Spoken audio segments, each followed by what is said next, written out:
So higher and technique போக போக துல்லியம் அதிகமாயிட்டே இருக்கும்.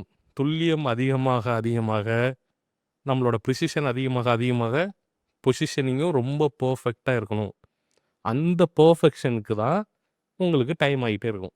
பேஷண்ட் ஒரு ஆங்கிளில் படுத்திருப்பாங்க, இல்லைங்க இன்னும் லைட்டாக கொஞ்சம் நவுத்தணும் லெஃப்டில் இல்லை ரைட்டில், இந்தமாரி சின்ன சின்ன விஷயங்கள் பார்த்து கரெக்டாக பொசிஷன் பண்ணிட்டு தான் டெலிவரி பண்ணுவாங்க. அந்த பொசிஷனிங்க்கும் அந்த டெலிவரிக்கும் எக்ஸ்ட்ரா டைம் ஆகும்.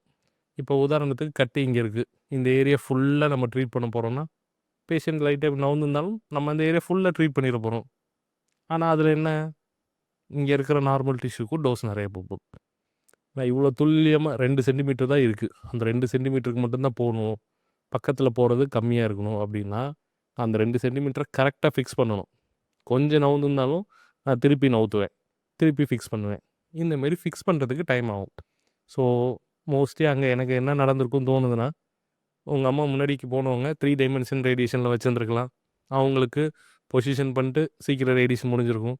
இவங்களுக்கு ஐஎம்ஆர்டி, ஐஜிஆர்டி, விமேட்டுங்கிற மாரி ஹையர் அண்ட் டெக்னிக்கில் வச்சுருக்கலாம். ஸோ அந்த ஹையர் அண்ட் டெக்னிக்கில் ப்ரிசிஷன் ரொம்ப துல்லியமாக கொடுக்கணுங்கிறதுக்காக அவங்க பொசிஷன்லாம் செக் பண்ணி அதுக்கப்புறம் டெலிவரி பண்ணியிருக்கான். அதுக்காக ரொம்ப நேரம் ஆன மாரி இருக்கலாம்.